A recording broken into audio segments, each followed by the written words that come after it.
Welcome back to our YouTube channel. എൻ്റെ കയ്യിലുള്ളത് ഷവോമിയുടെ Redmi 6 pro ഫോണാണ്. ഇവിടെ ഞാൻ ചെയ്യാൻ ഉദ്ദേശിക്കുന്നത് ഇതിൻ്റെ അൺബോക്സിങ്ങും റിവ്യൂവുമാണ്. മെയിനായിട്ട് 6 പ്രോ 2 വേരിയൻ്റ് ആയിട്ടാണ് വിപണിയിൽ ലഭ്യമായിട്ടുള്ളത്. 3GB plus 32GB വേരിയൻറ്റും 4GB plus 64GB വേരിയൻറ്റുമാണ്. ഒരു പബ്ജി പോലുള്ള ഹൈ എൻഡ് ഗ്രാഫിക്സ് ഗെയിം യൂസറിന് 4GB plus 64GB variant use ചെയ്യുന്നതാണ് നല്ലത്. ഫുൾ സൈസ് ഡിസ്പ്ലേയും പോർട്രേറ്റ് മോഡോട് കൂടിയ ക്യാമറയും ഇപ്പോഴത്തെ യൂത്തിന് ട്രെൻഡിംഗ് ആയി മാറിക്കൊണ്ടിരിക്കുന്ന സാഹചര്യത്തിലാണ് ഷവോമിയുടെ റെഡ്മി 6 പ്രോയുടെ കടന്നുകയറ്റം. നമുക്കിനി ഇതിൻ്റെ അൺബോക്സിങ്ങിലേക്ക് കടക്കാം. ഫസ്റ്റ് തന്നെ കാണാൻ സാധിക്കുന്നത് 5.84 ഇഞ്ച് നോട്ട് ടച്ച് ഡിസ്പ്ലേയോട് കൂടിയ റെഡ്മി 6 പ്രോ ഫോൺ തന്നെയാണ്. ഒരു സ്റ്റാൻഡേർഡ് പാക്കിംഗ് ആണ് റെഡ്മി പ്രൊവൈഡ് ചെയ്തിരിക്കുന്നത്. കമ്പനി തന്നെ പ്രൊവൈഡ് ചെയ്യുന്ന ഒരു ക്ലിയർ സോഫ്റ്റ് കവർ ഇതിൽ ഇൻക്ലൂഡ് ചെയ്തിട്ടുണ്ട്. USB കേബിൾ കുറച്ച് ഹാർഡ് മെറ്റീരിയൽ കൊണ്ട് നിർമ്മിച്ചതാണ്. ഇതിൻ്റെ ട്രാവൽ അഡാപ്റ്റർ 2 ആംപിയർ ആണ്. ഒരു പവർഫുൾ ചാർജ് അഡാപ്റ്റർ ആണെങ്കിലും ഇതൊരു സ്പീഡ് ചാർജർ അല്ല. ഇതുകൂടാതെ സിം ഇജക്ട് ടൂൾ ഇതിൻ്റെ ബോക്സിൽ തന്നെയുണ്ട്. ഇനി ഈ ഫോണിൻ്റെ ഡിസൈൻ, ഐഫോൺ എക്സിൻ്റെ side moulding, back dual camera position എല്ലാം വളരെ സിമിലർ ആയിട്ടാണ് ഉള്ളത്. ഐഫോൺ എക്സിൻ്റെ ലോഗോയുടെ സ്ഥാനത്ത് ഒരു ഫിംഗർ പ്രിൻറ്റ് സെൻസർ ആണെന്ന വ്യത്യാസം മാത്രമേ റെഡ്മി 6 പ്രോയിനുള്ളൂ. ഫോണിൻ്റെ ബിൽഡ് മെറ്റീരിയൽ പ്ലാസ്റ്റിക് ആണെങ്കിലും മികച്ച ക്വാളിറ്റി തന്നെ കമ്പനി കീപ്പ് ചെയ്തിട്ടുണ്ട്.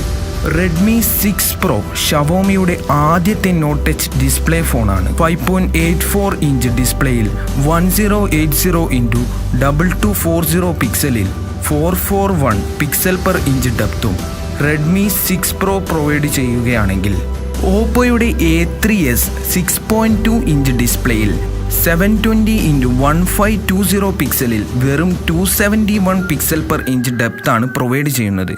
ഇതിൽ നിന്ന് തന്നെ നമുക്ക് A3sന്റെ ഡിസ്പ്ലേയുടെ നിലവാരവും റെഡ്മി 6 പ്രോയുടെ നിലവാരവും മനസ്സിലാക്കാവുന്നതാണ്. ഇനി നമുക്ക് റെഡ്മി 6 പ്രോയുടെ സെക്യൂരിറ്റി ഫീച്ചേഴ്സ് നോക്കാം.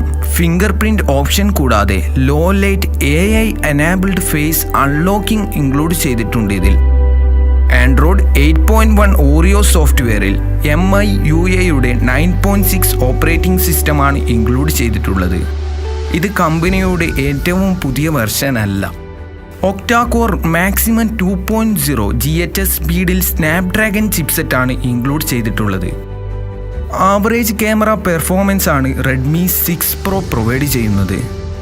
While comparing to MI A1 ഒരു മികച്ച പോർട്രേറ്റ് ക്യാമറ മൊബൈൽ ഫോണായി കണക്കാക്കാം. ഇതിൻ്റെ ബാക്ക് 12 മെഗാപിക്സൽ മെയിൻ ക്യാമറയും 5 മെഗാപിക്സൽ സെക്കൻഡറി ക്യാമറയുമാണ് ഉൾക്കൊള്ളിച്ചിട്ടുള്ളത്. ഇത് കൂടാതെ AI ടെക്നോളജി എനേബിൾഡ് ആയ 5 മെഗാപിക്സൽ ഫ്രണ്ട് ഫേസിംഗ് സെൽഫി ക്യാമറയുമാണ് ഇത് പ്രൊവൈഡ് ചെയ്യുന്നത്. ക്യാമറയുടെ ISO റേഞ്ച് 3200 ആയതിനാൽ ലോ ലൈറ്റ് കണ്ടീഷനിൽ ഗ്രെയിൻസിൻ്റെ തോത് കുറവാണ്. ബട്ട് റെഡ്മി 6 പ്രോയുടെ ബിഗ്ഗസ്റ്റ് മിസ്റ്റേക്ക് എന്ന് പറയാനുള്ളത് അതിൻ്റെ പോർട്രേറ്റ് ക്യാമറ തന്നെയാണ്. നമുക്ക് വളരെ ഈസിയായി പരിശോധിക്കാൻ സാധിക്കുന്ന കാര്യമാണ് പോർട്രേറ്റ് ക്യാമറ അല്ലെങ്കിൽ സെക്കൻഡറി ക്യാമറ. റെഡ്മി 6 പ്രോയുടെ സെക്കൻഡറി ക്യാമറ, അതായത് ഒരു ഡമ്മി ക്യാമറ എന്ന രീതിയിലാണ് കമ്പനി ഡിസൈൻ ചെയ്തു വെച്ചിട്ടുള്ളത്. സാധാരണ ക്യാമറ പോർട്രേറ്റ് മോഡിൽ യൂസ് ചെയ്യുമ്പോൾ സെക്കൻഡറി ക്യാമറയാണ് ഓപ്പണായി വരേണ്ടത്. ഇവിടെ ഒരു ക്യാമറ മാത്രമാണ് ഓപ്പൺ ആകുന്നത്. ഒരു ഡെപ്ത് എഫക്റ്റ് മാത്രമാണ് 6 പ്രോ പ്രൊവൈഡ് ചെയ്യുന്നത്.